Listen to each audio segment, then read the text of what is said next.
Alright, what is up guys? Brian here, and this is my GFW Impact Wrestling review and my thoughts on last night's Impact Wrestling show. So let's get right into it.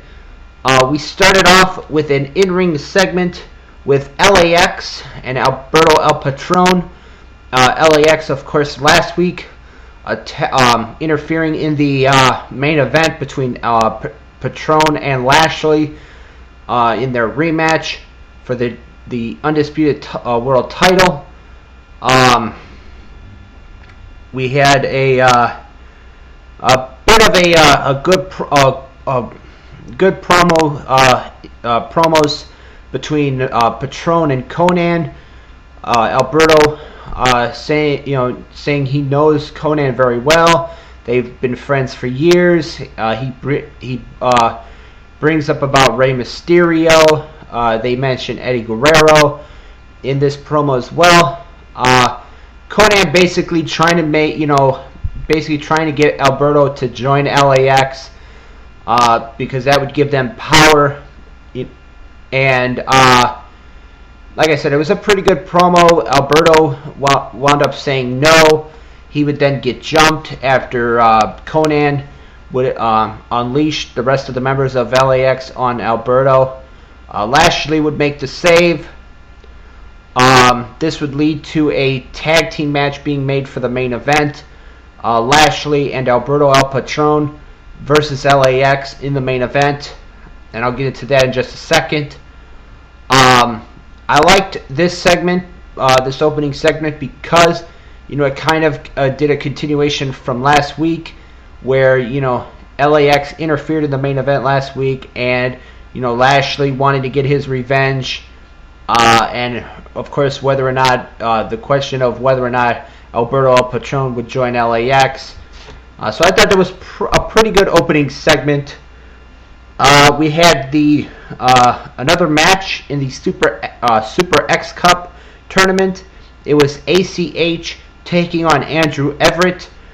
This was actually a pretty good matchup, in my opinion. ACH, of course, competed in Ring of Honor, competed in New Japan.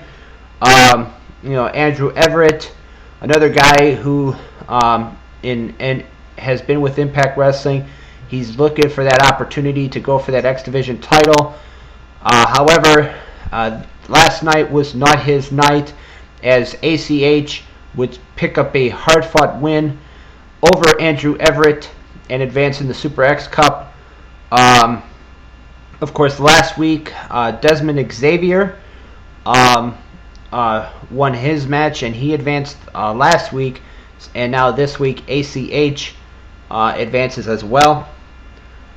We had Gail Kim, her announcement that she had been promising since last week. She came to the ring, started talking about the fans. She called Impact Wrestling her home. She then announced that at the end of 2017 would be her final year, as she would be retiring from the ring. Pretty much, I mean, it was a good speech. She made it clear that she was gonna go out on top, which means she'll probably going for that for the unified or GFW undisputed knockout or women's championship. I don't know what they're calling it now. I think it's the GFW Unified Knockouts Championship or Women's Championship, something like that, which is currently held by Sienna. But like I said, I mean, Gail Kim's speech, I thought was actually a good speech. Announcing her retirement, that she'll be retiring from the ring, and at the end of 2017 of this year, I should say. We had a in-ring segment where Chris Adonis was confronted two guys from the new pop TV show Swolemates. Andy and Freddie, I believe, are the two guys' names. Basically, they're bodybuilders. They got into not a physical altercation in the ring, but it was like Adonis challenged both of them to a pose down, which it was either Andy or Freddie answered. Both Andy and Freddie did pose, but it was like it. I mean, it was not much of a segment. Eli Drake would come down to try to calm down Adonis. I mean, like I said, it was nothing. It was really nothing. We had a battle of minis in the next match. It was Demis taking on Octagoncito, two minis from Mexico. I mean, it was a funny, it was a funny match. I mean, it was not really, anything exciting. Octagoncito scored the win, and like I said, it was really nothing about, nothing fantastic about the match. I mean, it was kind of like it was a mini match. We had Marufuji challenging Moose for the Impact Grand Championship. That Marufuji won in the third round via disqualification because EC3 got involved and attacked or hit Marufuji with the ring bell when he was about to hit a move on Moose to try to win the Impact Grand Championship. And then EC3, after knocking down Marufuji, would try to go after Moose, and Moose would duck. After EC3 tried to hit him with the ring bell, he would duck, hit a kick on EC3, and EC3 would get out of the ring really fast and get up the ramp. My thoughts on this: I thought this was a good way to continue from last week, where EC3 confronted Moose during an interview, saying, "Why is Marufuji getting a title shot before me?" And all that stuff. Basically, setting up this is setting up a feud with these two for the Impact Grand Championship, which, in my opinion, is really not. I mean, I think they should do away with it, with that Impact Grand Championship, because I mean it's kind of like a I want to say it's like a boxing thing or not a boxing thing, but like where you have 3 rounds. If no falls are scored in the first 2 rounds, then it goes to the judges and stuff like that. I really am not a big fan of that Impact Grand Championship, but I'm sorry to say. I mean, I might be the only one, but I'm just not a fan of it. We had Trevor Lee taking on William Weeks. This one was pretty much to continue the feud between Sanjay Dutt, the X Division champion, and Trevor Lee, who attacked Sanjay last week and stole the X Division title. He didn't beat him. He stole the belt. And in this match with Trevor Lee versus William Weeks, Trevor Lee was actually wearing the belt, the X Division Championship, the entire match.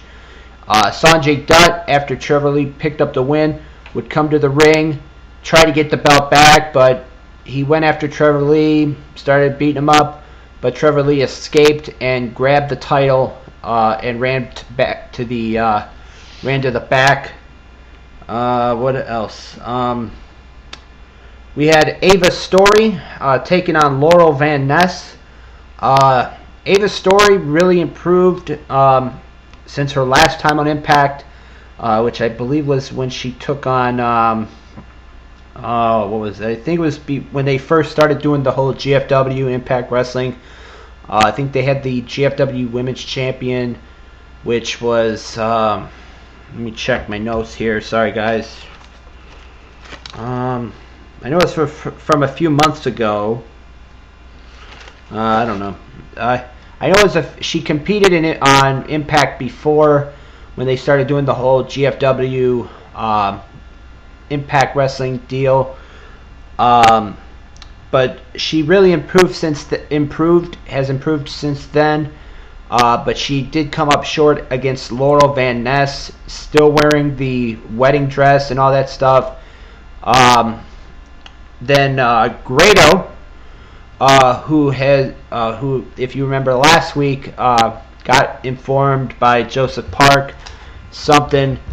We found out that it was because he was going to be deported and thrown out of the country. Basically, throughout the show, Grado would Joseph Park told Grado that the only way that you'd be able to stay in the country is if you got married. He then would come up with the idea that, how about Grado marrying one of the knockouts? So throughout the show, Grado was asking, they showed a clip of Grado asking every knockout if they wanted to get married to him. Basically, all of them said no. He would then come out with champagne, a bottle of champagne, and a box of candy. He would basically come to the ring after Laurel won her match and ask her if she wanted to go out on a date with him. Before she could even answer, Congo Kong came out and basically chased Grado and Joseph Park away from the ring. I don't know what's going to happen with this storyline. Are they going to have where Laurel says yes? Who knows? We'll have to wait and see next week. And then, of course, that brings us to our main event. It was the Unified Tag Team Champions, LAX, versus Lashley and the Unified GFW World Champion, Alberto El Patron. This was actually a pretty good tag team matchup for the main event. LAX, of course, them being a team, Lashley and Patron teaming up for the first time.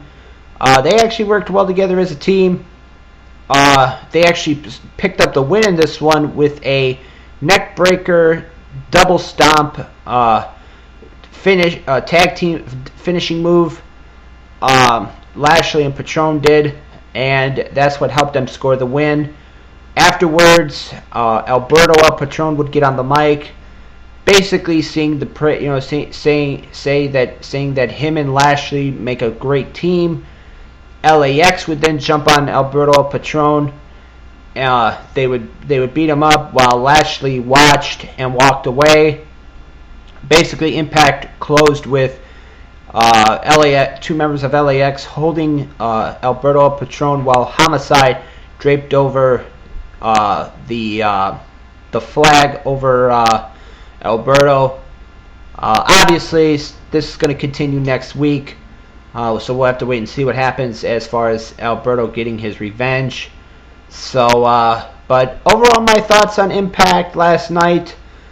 I thought it was an okay show. I really enjoyed the opening segment with LAX and Alberto El Patron, especially Conan and Alberto El Patron.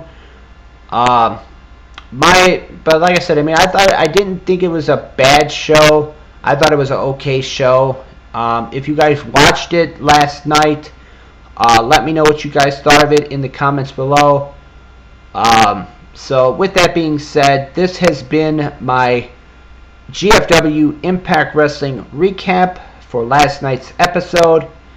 As always, I am Brian, and thank you for watching.